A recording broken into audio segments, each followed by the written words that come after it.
आजच्या क्वार्टरली मीटचा जो टेकअवे आहे तो मी थोडक्यात सांगतो. आजच्या क्वार्टरली मीटमध्ये ज्या काही मला पॉईंट्स म्हणजे स्वतःला रिअलाइज झाले त्यातलं सर्वात महत्त्वाचं जे सरांनी आजचं जे बुक घेतलं दी स्लाइट एज, या एजचा जो कन्सिस्टन्सी या शब्दाशी आपल्याला म्हणजे आपण जे वर्क करणार आहोत तर वर्क कन्सिस्टन्सी किती महत्त्वाची आहे आपल्या कामामध्ये ते स्लाइडच्या बुकमधनं लक्षात आलं. त्याच्यासाठी रोज त्याच्यावर स्टडी करायला पाहिजे.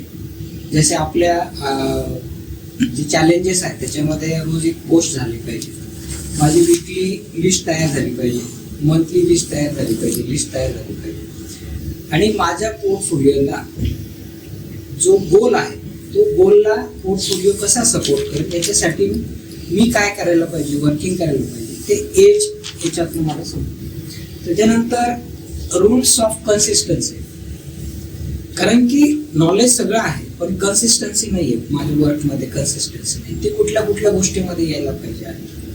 त्याच्यानंतर अपॉर्च्युनिटी केव्हा येतात, त्या ज्यावेळेस अपॉर्च्युनिटी येतात त्यावेळेस मी कुठे आहे, त्यावेळेस माझी ॲक्शन घेतली जाते.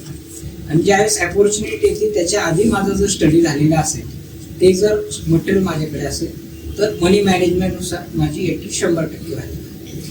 त्याच्यानंतर आज महत्त्वाचा अजून एक पॉईंट लक्षात आला की फ्री शेअर्स, जर माझे नंबर ऑफ फ्री शेअर्स असेल किंवा एक फ्री शेअर्स माझ्या पोर्टफोलिओला किती पर्सेंटमध्ये सपोर्ट करते, ती जी फिगर आहे ती माझ्या गोलला खरोखर सपोर्ट करणारी असते. जितके माझे फ्री शेअर्स वाढतील तितकं मी माझा गोलच्या जवळ जाईल. ते फ्री शेअर्स वाढण्यासाठी मल्टिपल टूल्स पण वापरता येतात, हे पण मला असं फक्त 5MAचाच यूज होतो असं नाही आहे. तुम्ही फ्युचरमध्ये पण काम करू शकता. मार्केट खाली जात असेल तरीही त्याचा वेगवेगळे टूल्स यूज करून आणि पूर्ण पोटेन्शियली मी फ्री शेअर करू शकतो. त्याचबरोबर क्वार्टरली मीटमध्ये येण्याचा आणखी मला एक बेनिफिट असं आहे की नवीन चॅलेंजेस घेता येतात आणि फ्लोमध्ये राहण्यासाठी परत एकदा मोटिवेट होतो.